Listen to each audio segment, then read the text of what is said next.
आवाज ठीक सख्त मार्ग पर चलने के लिए हमें ये जीवन मिला है। कोई मकान होता है, मकान की आधारशिला ये आवाज ठीक करो भाई की। उसकी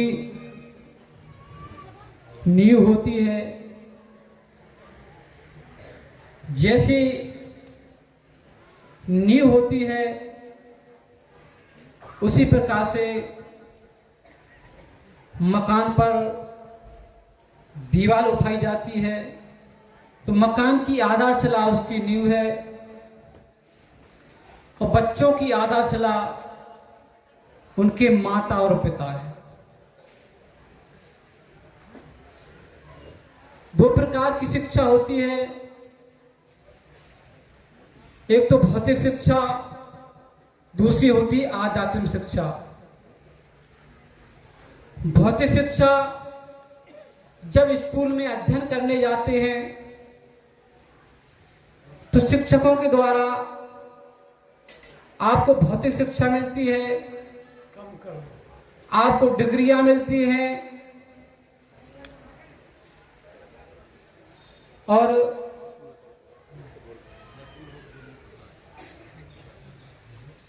डिग्रियां मिलती हैं, लेकिन यदि मनुष्य के अंदर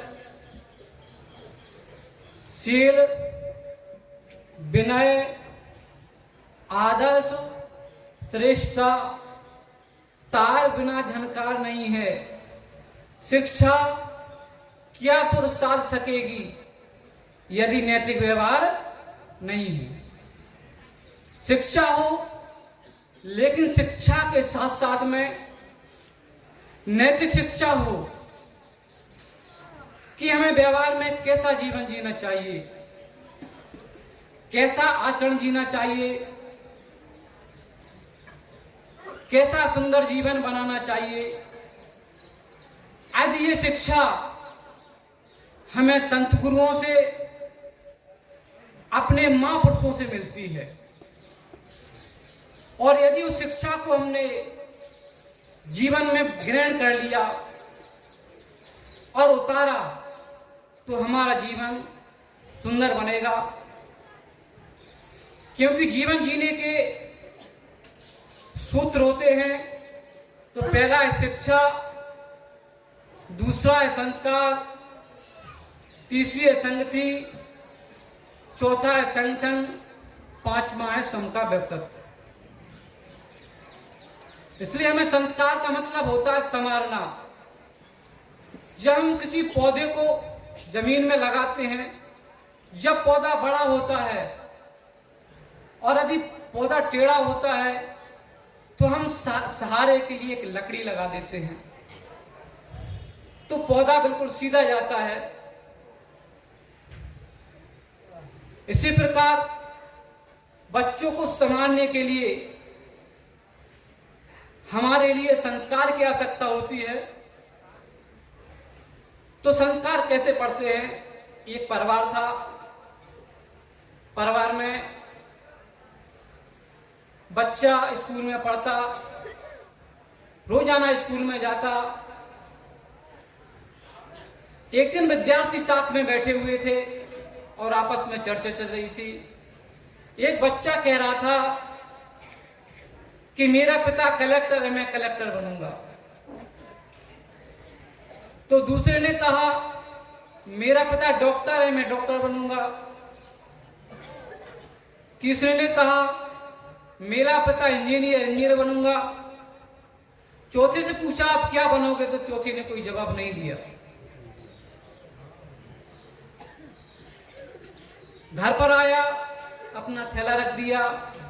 सुबह जब स्कूल का समय हुआ तो स्कूल जाने से मना कर दिया। तो पिता ने कहा बेटा स्कूल क्यों नहीं जा रहे हो? बोले मैं स्कूल नहीं जाऊंगा। बोले क्यों नहीं स्कूल जाओगे? स्कूल का समय हो गया, आप स्कूल जाओ। बोले मैं नहीं जाऊंगा। बोले ना जाने का कारण तो बताओ।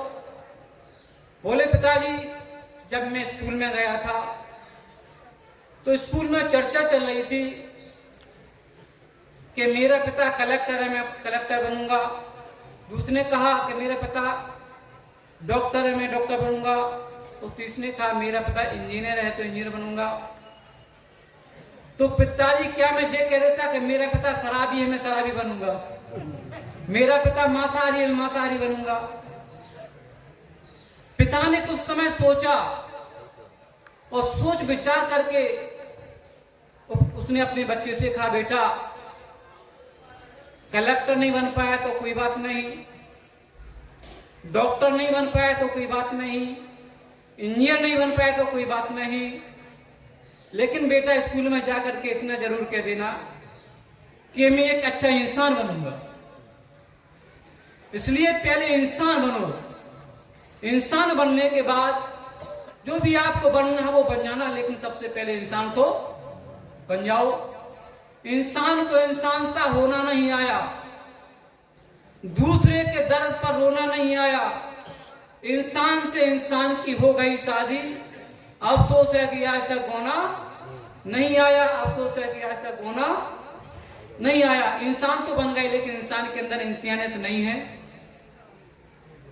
तो मानव तन मिलने से कोई फायदा नहीं है।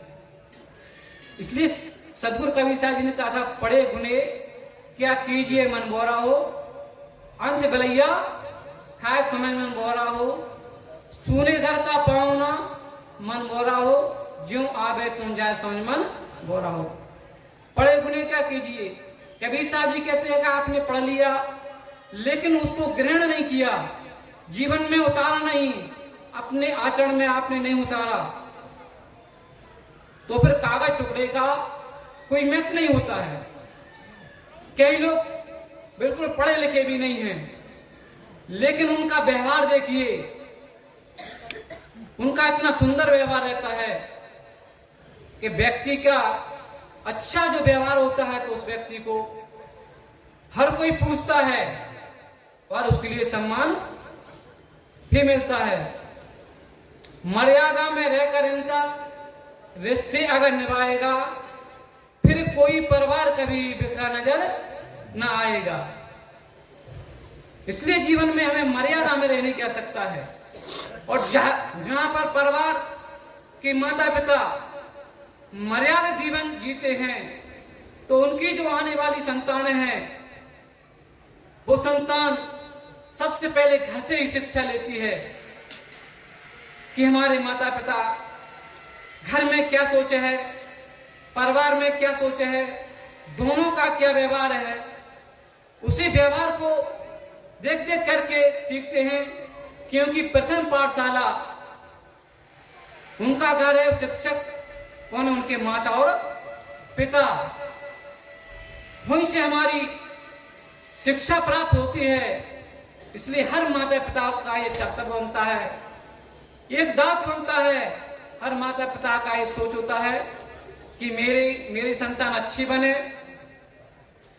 तो पहले आप अच्छे बनो तो आपकी पीढ़ी भी अच्छी बनेगी, और आप अच्छे बनोगे तो पीढ़ी भी सुसंस्कारी बनेगी। इसलिए जीवन में शिक्षा और संस्कार की आवश्यकता होती है। और तीसरी बात होती है संगति।